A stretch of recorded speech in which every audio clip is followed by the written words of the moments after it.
Здравствуйте, дорогие друзья! Сегодня у нас сдача очередного объекта. Это такой кухонный комплекс, который состоит из печки под казан, мангал со встроенным вертелом и печка-пекарня. То есть как бы три у нас тепловых агрегата, ну будет еще моечка. Так, все в общем готово. У нас осталось только просушить эту печку. Самоварник. Да, самоварник, четвертая функция, кстати сказать. Просушить эту конструкцию и обработать ее жидкостью защитной. Так, кто не смотрел наши ролики предыдущие про этот комплекс, вот у печки под казан существует вот такая дверка. Это дверка для притока, то есть приточная подвод воздуха в эту печку, он не совсем стандартный. Об этом можно посмотреть в наших предыдущих выпусках. И сейчас мы попробуем сделать пробную топку. Несмотря на то, что ситуация сейчас не самая благоприятная для растопки, в помещении прохладно, а на улице тепло, то есть солнышко, и там температура выше. Но все равно надо сдавать нам этот комплекс. Делаем пробную топку. Так, задвижка открыта. Вот у нас задвижечка поворотная от этой печки. И пробуем.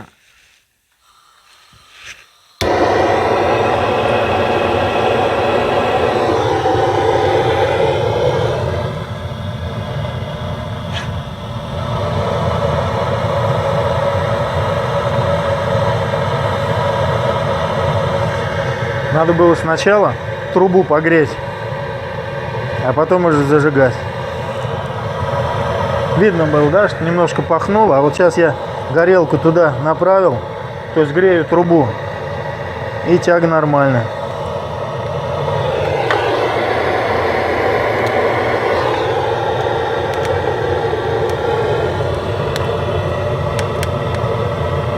Дым стоит, да? В помещение не идет, а вот здесь стоит.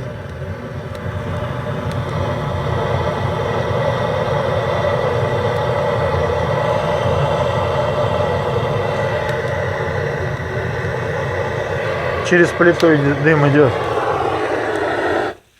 Сейчас попробуем закрыть дверку.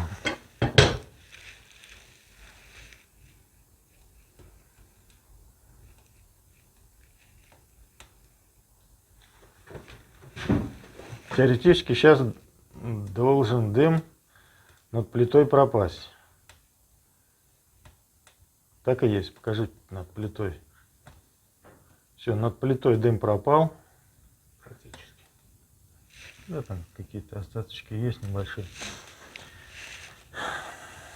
Так, сейчас у нас приток идет через эту дверку. И открыты у нас вот эти отверстия приточные.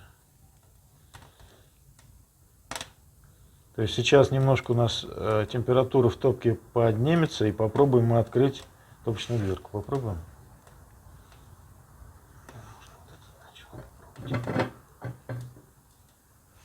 А вот так.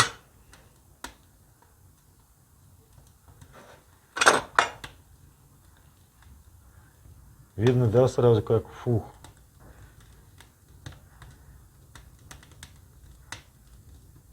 Оживилась.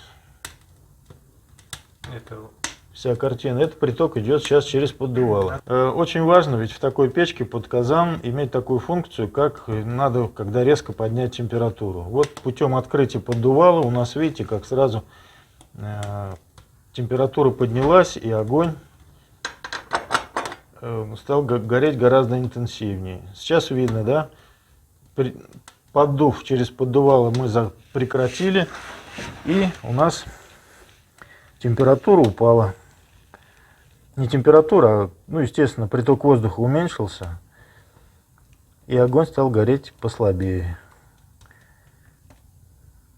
Так, а сейчас попробуем вот эту дверочку еще прикрыть. Очень важно, ведь, да, регулировать температуру у нас в духовке. И ничем, кроме как притоком воздуха, мы не можем это делать. А в этой печке можем. Так, попробуй закрыть совсем. Так, приток мы максимально уменьшили. Но вот эти дверки, вот эта дверка и эта, у нас не, да и это тоже, у нас не герметичны. То есть приток воздуха все равно небольшой есть. Хватает. Да, то есть для печки хватает, видите, даже если все дверки закрыты. Я думаю, для приготовления. Но это, конечно, методом все так, методом тыка, то есть экспериментальным методом нужно будет. Ну, самому повару, кто будет пользоваться этой печкой. Так, дадим побольше немножко воздуха, да?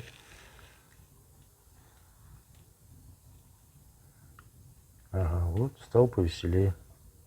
Так, итак, наша печка работает. И это при том, что у нас открыта одна задвижка у нашего мангала. Так, пробуем открыть, затопить, или сначала печку затопим, вот эту. Так, давайте мангал, да, очень хочется мангал. То есть открываем обе задвижки у мангала.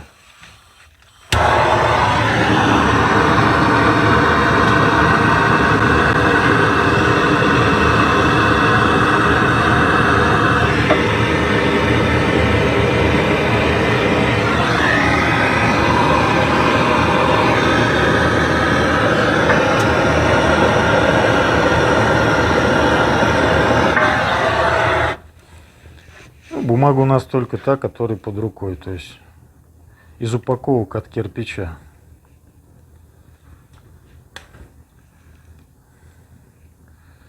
Пошел мангал у нас работать.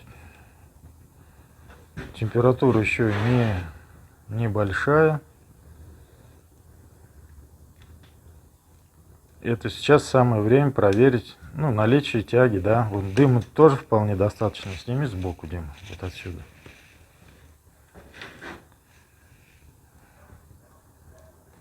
А? Нормально, да? Ну вот, видно. Так, бумажка у нас прогорает, а дерево еще не схватилось.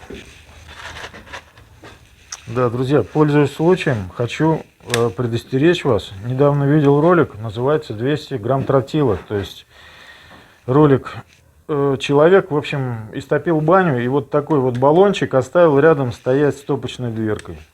И баллон у него взорвался, понимаете, нагрелся и взорвался, баню разнесло. То есть, ну как разнесло, вылетели окна, сам сруб, ну как бы, бум, вот так вот его во все стороны раздуло, понимаете. То есть баня, для бани теперь требуется капитальный ремонт.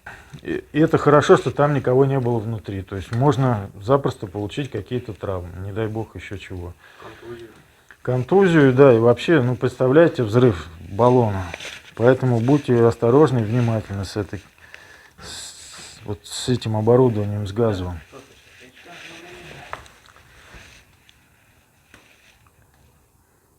Попробуем открыть. Попробуем открыть. Провокации.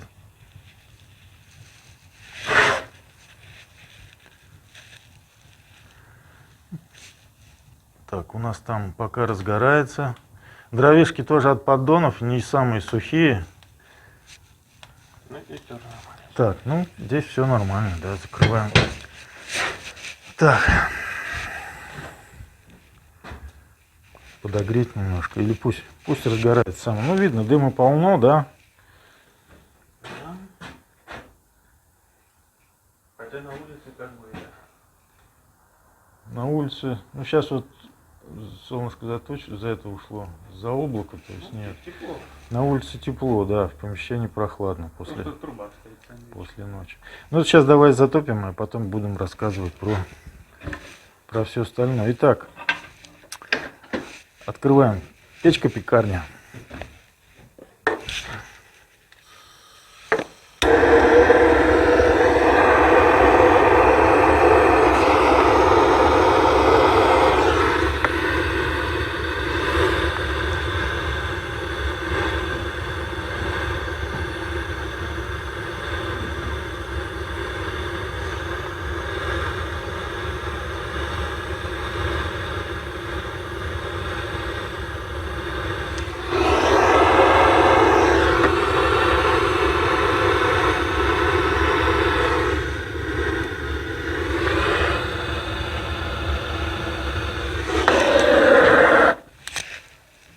Так, печка у нас немножко пыхнула.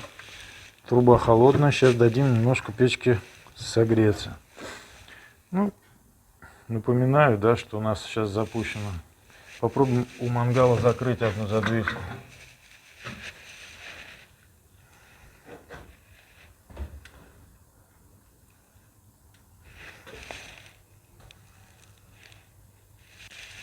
Так, что-то у нас тут не сильно разгорается. Дрова влажные.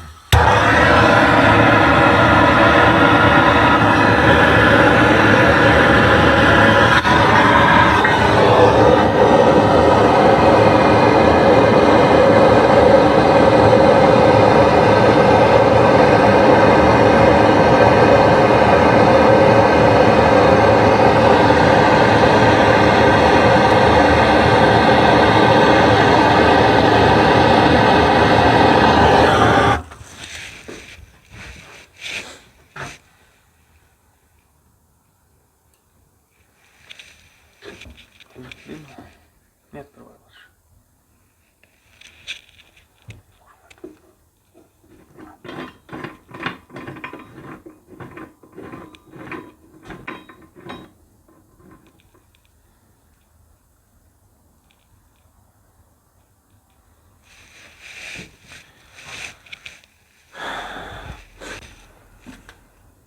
Ну вот изнутри сейчас на стекле влага выступает. То есть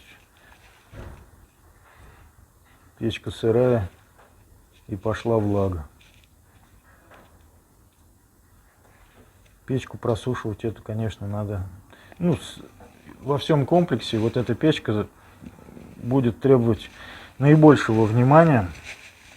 Потому что если все остальные-то у нас, во-первых, и намного раньше сложены, а эта печка, она самая массивная, самая объемная, и она будет сохнуть гораздо дольше. На улице ветер поднялся. Видно? Сфокусировать на стекле, да, какая-то влага.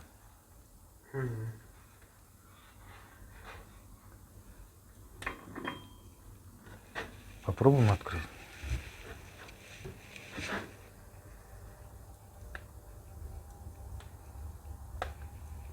Ух, сразу.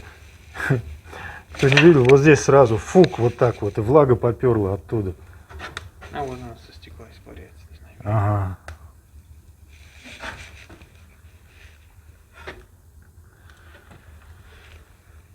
И вот на кирпиче вот вода.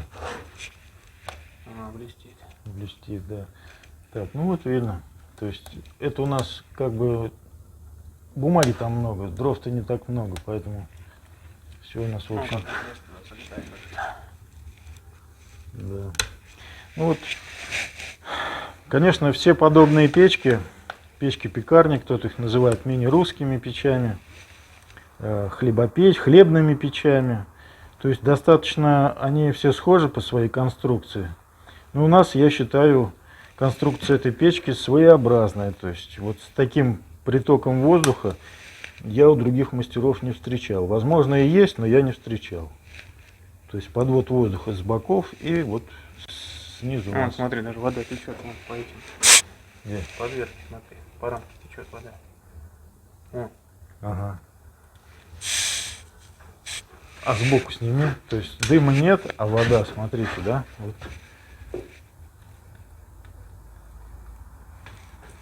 Дыма нет, а по рамке течет вода. Ну, сейчас есть дым. Ну, до какого-то этапа ее не было ведь, да? Итак, про печку. Так, мангал у нас что-то не растапливается.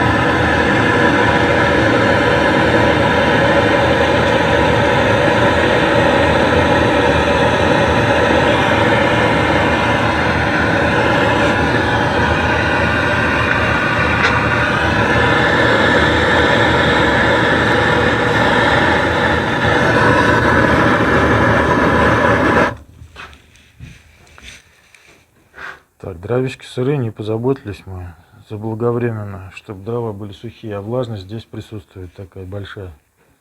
Ну, весна. Прошли дожди. Так, ну для нас что главное? Этот мангал не дымит, да, это очевидно. И даже при закрытой одной задвижке. Я люблю одну ставить, но здесь высоты немного, видите. 2,35 высота потолка будет. Поэтому, ну, выше уже некуда. Итак, про этот комплекс надо, да, рассказать.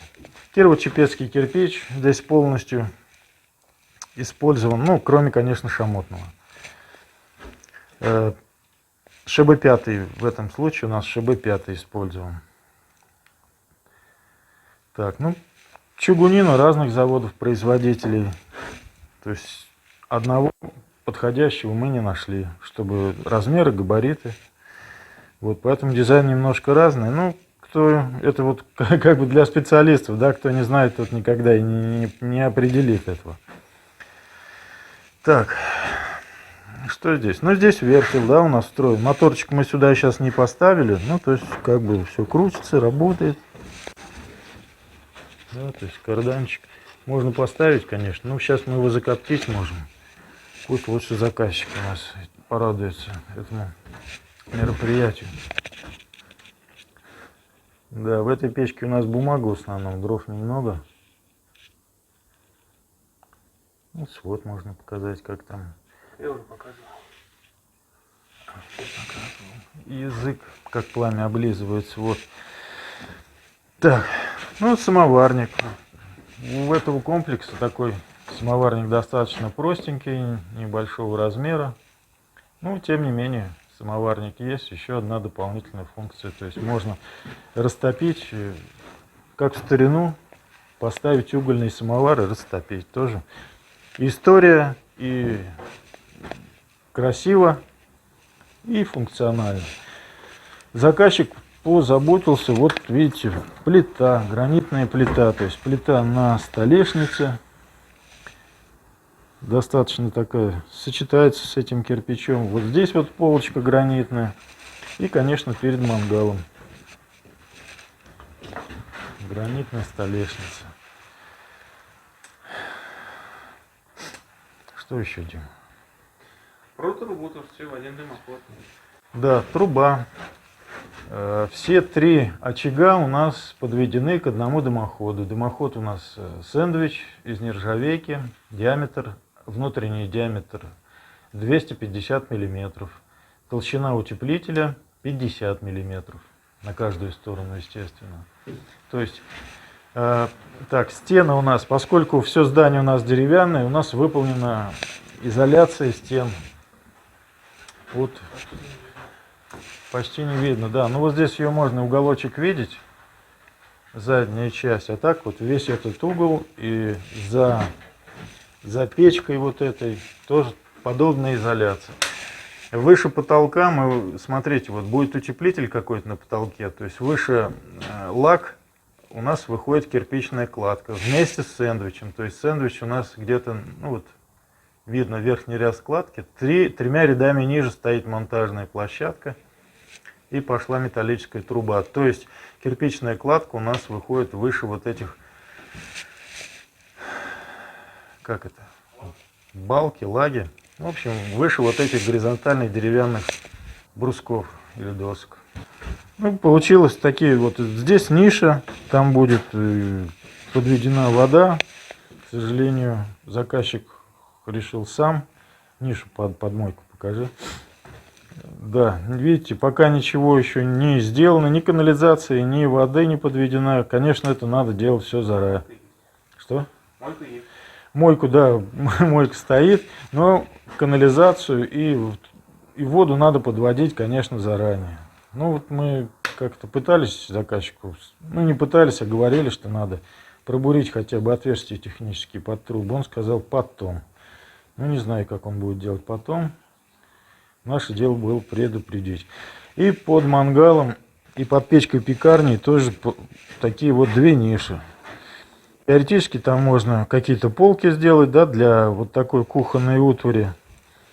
Либо для дров место, достаточно места, правда? Либо какие-то декоративные туда вещи поставить. Не знаю, что какие-нибудь. Мне нравятся всегда такие натуральные коряги, какие-то корни из дерева. Ну, потихоньку разгорается наш мангальчик, растапливается. Мангал у нас сложен, вот эта внутренняя футировка, и у печки пекарня, и у мангала сложена на смесь мертель. До этого мы везде клали на, ну, на то же самое, вот на тот же терракот. И я, в общем-то, большой разницы не ощутил. Единственное, что с этой смесью, ну, как-то больше хлопот, в общем. Там крупное зерно, это крошка, глина очень жирная, то есть мне было с ней проблемнее работать, нежели с терракотом. Так, ну вот, на всех патину немножко навели, да, такую, чтобы у нас самоварник под бронзу все-таки, и бронзу такую вот мы тоже навели слегка на всех этих черных чугунных приборах. Так, по количеству кирпича, значит, на этот комплекс сейчас я бумажку возьму, чтобы в цифрах говорить. Похоже? Вот это наш комплекс. На бумаге. И то, что у нас получилось вживую. Я считаю 1 в 1, да, то есть никаких придовок у нас не было. Хотя постоянно спрашивают про это. Да, постоянно спрашивают про порядовки. Вот нарисовали и сделали, как... Ну, мы считали, конечно, раскладывали когда. Но то же самое можно сделать ведь и на тетрадном листке, даже безо всяких этих компьютерных программ, понимаете, на лист... Как это? На тетрадки в клетку. Тетрадь в клетку, понимаете? И все можно рисовать также. Вот, то есть... Так, по кирпичу. В этот комплекс у нас ушло 2000 кирпича, представляете, то есть 1600 Кирово-Чепецкого вместе с разными этими радиусами, значит, шоколад, ну, немножко, понимаете, да, разное количество шоколадного, вот он у нас и прямой есть шоколадный, и вот радиуса. Ну, сколько радиусов можно посчитать прям поштучно, и сколько прям вот этих гладких сюда надо. Все очень просто. Итак, 1600 Кирово-Чепецкого, одна пачка ШБ-5, и тут немножко тут вот ШБ-44, 20 штук, ШБ-45, 12 штук. Ну вот это для свода. Две плиты шамотных ШБ-96, и кладочного раствора у нас ушло 32 мешка. Если посчитать на количество кирпича, продавцы у нас говорят, что смеси вот этой кладочной надо брать где-то 40-50, один мешок из расчета, один мешок на 40-50 кирпичей. В общем, мы посчитали, у нас получилось на 60 кирпичей, понимаете, один мешок 20-килограммовой смеси уходит на 60 кирпичей. То есть сюда ушло 32 мешка вместе с этим мертелем. Так, ну чугунины достаточно много здесь, да, 2 топочных дверки, 2 поддувальных, одна маленькая плита, одних задвижек только поворотных 3 штуки, ну, колосниковые решеточки, там маленькая, здесь полноценная. Так, изоляционных материалов у нас ушел целый рулон, как он, суперизола, да, суперизол, метр 20 высоты, и длина там где-то 7-20, что ли, да. То есть целый рулон ушел, но это на всю изоляцию, и на утепление, и на изоляцию стен. А, еще один листик мы базальтового картона покупали. Там, ну вот, где надо прям тоненько положить. Вот. Мангал заказчик сварил сам. Ну вот вертел каких-то денег стоит. Конечно, уголок металлический, то есть для перекрытия вот этих перекрытий, вот здесь перекрыт металлический уголок железа. Железо у нас больше... ну туннели из нержавейки, естественно. На обе топочные дверцы одели туннели из нержавейки. Так, толщина туннелей, толщина металла 0,5.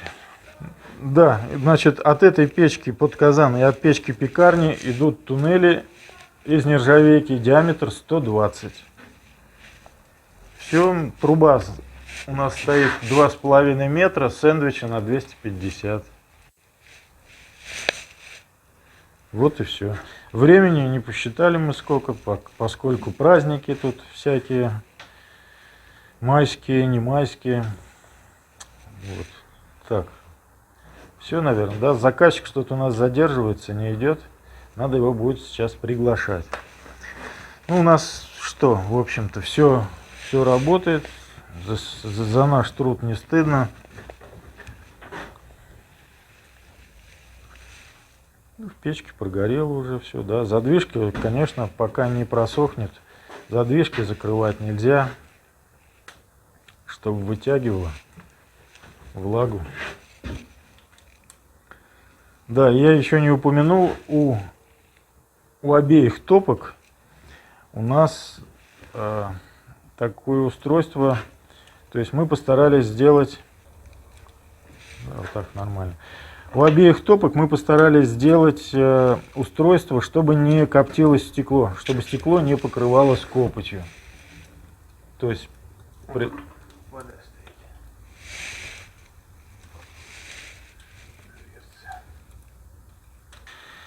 Итак, друзья, вот такой комплекс. Все видно. Кому интересно все подробности, прокладку этого комплекса, все у нас смотрите на нашем канале. Все достаточно подробно, причем мы еще и беремся за ответы, то есть отвечаем на ваши вопросы. Так, друзья, на этом все. Благодарю всех за внимание. Будьте здоровы, до новых встреч.